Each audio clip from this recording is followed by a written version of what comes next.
¿Qué delito es? Podría decirse que es erradamente un delito de asesinato. Y entonces aplico el tipo penal de asesinato. Es decir, probados los hechos, son indiscutibles que esos hechos sucedieron. En casación no está en discusión, se sentó, se dio por fijados esos hechos. Y en el proceso de subsunción, es decir, de adecuar los hechos al derecho, y que en materia penal es adecuación típica, la norma que escojo es el del delito, el del tipo penal de asesinato. Ahí hay un error, porque en el caso que yo planteo, desde los hechos que estoy planteando, existiría un robo con resultado de muerte. Por lo tanto, aquí tenemos un ejemplo concreto y práctico. ¿Qué es lo que sucede en este caso? Lo que sucede en este caso es de que nosotros tendríamos al mismo tiempo una falta de aplicación y una indebida aplicación. Es decir, tenemos nosotros una falta de aplicación de lo previsto en el artículo 189, inciso sexto, y una indebida aplicación del artículo 140.2 del Código Orgánico Integral Penal. ¿A qué me refiero? Generalmente, dice la doctrina, están hermanadas la falta de aplicación y la indebida aplicación. ¿Por qué están hermanadas? Porque si yo dejé de aplicar la norma que correspondía, hubo otra norma que la apliqué indebidamente. Por eso está hermanada. Es decir, en este supuesto fáctico de personas que ingresan en una casa, sustraen las cosas ajenas y llegan a matar con armas de fuego, existe robo con resultado de muerte. Y si no se aplicó ese tipo penal, existe una falta de aplicación, una contravención expresa. Y si se aplicó el tipo penal de homicidio o de asesinato, existe indebida aplicación. Si es que este es el caso, yo solamente tengo que fundamentar desde un punto de vista técnico. Es un trabajo de alta técnica jurídica.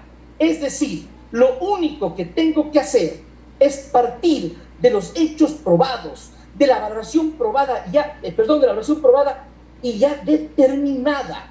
No voy a discutir eso, no tengo necesidad de referirme a los aspectos fácticos, solo tengo que decir que esos son los hechos y que esos hechos en el proceso de subsunción, de encuadre del hecho al derecho, de la adecuación típica, existe un error intelectivo y aquí existe entonces falta de aplicación hermanada de la indebida aplicación.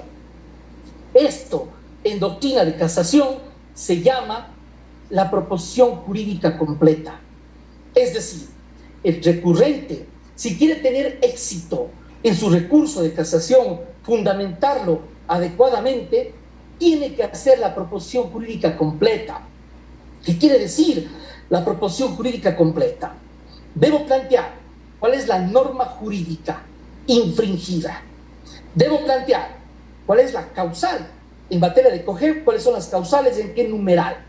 En materia de COI, cuál es la forma de infracción de la ley. Cuál es contravención expresa, indebida aplicación, errónea interpretación. Tengo que señalar cuál es la norma. 2, tengo que hacer una fundamentación respecto de esa norma. Y 3, hago como una suerte de pirámide en donde sobre eso se levanta una fundamentación de cómo incide en la lesión de la causa. Si yo no hago ese ejercicio argumentativo, yo no tengo la proposición jurídica completa. Si no tengo la proposición jurídica completa, va a fracasar el recurso. Indefectiblemente fracasa. Por ello, es que debemos caer en cuenta que no se trata de meras formalidades. Cuidado con confundirnos. Algunas veces se dice, y es cierto, el postulado de que las meras formalidades no pueden sacrificar la justicia. No es correcto encontrar una argucia, encontrar cualquier hierro insustancial para creer que hay nulidad. y para dejar en impunidad un delito o para causar negación de tutela judicial efectiva. Esa no es la manera de entender el derecho que busca la justicia. Esa es una forma de hallar argucias para que no se haga justicia. Cuando el artículo 169 de la Constitución dice que el sistema procesal es un medio para realizar la justicia, ni siquiera la realidad de la norma, ni siquiera hacer realidad la seguridad jurídica, sino tiene por fin la justicia. Por lo tanto, los meros defectos de forma, los insustanciales, tienen que ser desestimados. No es el culto a la norma jurídica, menos el culto a la norma procesal, es el legicentrismo. Es hoy absurdo y está en clara obsolescencia. Pero cuando hablamos de casación, no se trata de eso. No se trata la casación de meras formalidades, sino que es de alta técnica jurídica, que es distinto. Es decir, de lo que se trata es de que la fundamentación sea adecuada, que haya la proposición jurídica completa.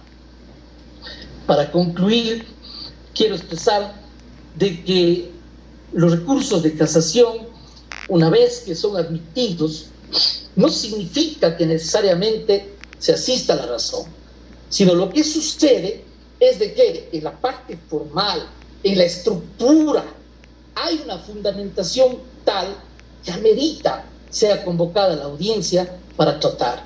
En esa audiencia hay que ser claros, concretos. En la litigación hay que ser claros, concretos y precisos, ser técnicos. No se diga tratándose de casación. Solo así se va a persuadir al juzgador. Recordemos que en la audiencia está el uso de la palabra, pero no de discursos vacíos, sino la palabra es poderosa para un litigante en la medida en que sea técnico, que pula la parte jurídica. No se diga en la casación que es de alta técnica jurídica.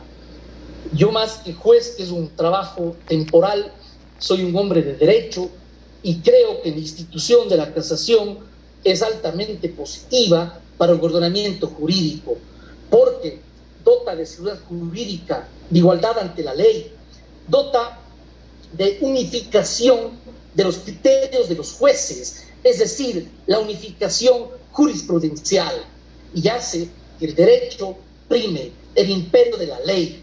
Si nosotros somos hombres y mujeres de derecho, a quienes saludo afectuosamente, leo muchos mensajes, muchos saludos, muchísimas gracias, amigos de diferentes, afectuosos, muchas gracias.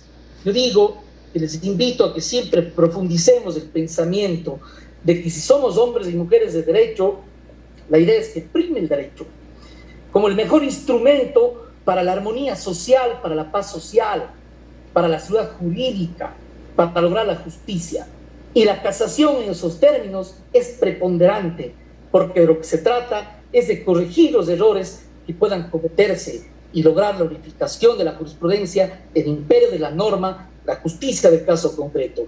Y sobre todo, en un modelo de Estado constitucional de derechos, que tenemos la casación que no puede ser entendida como en sus orígenes, en donde solamente era la legalidad, también la constitucionalidad. No que hagamos un trabajo como lo hace la Corte Constitucional, pero ya no es un Estado legal de derecho en que solo se privilegia la norma legal, sino se privilegian los derechos de los seres humanos, los derechos humanos, la norma constitucional, la norma convencional, que de acuerdo a la norma normarum es de directa e inmediata aplicación y por lo tanto son casables. Es posible ampararse en casación, pero no como principios genéricos y abstractos, sino en un caso concreto señalando en qué sentido se ha infringido una norma constitucional o convencional. Concluyo agradeciendo, ya me dirán si es que hay interrogantes,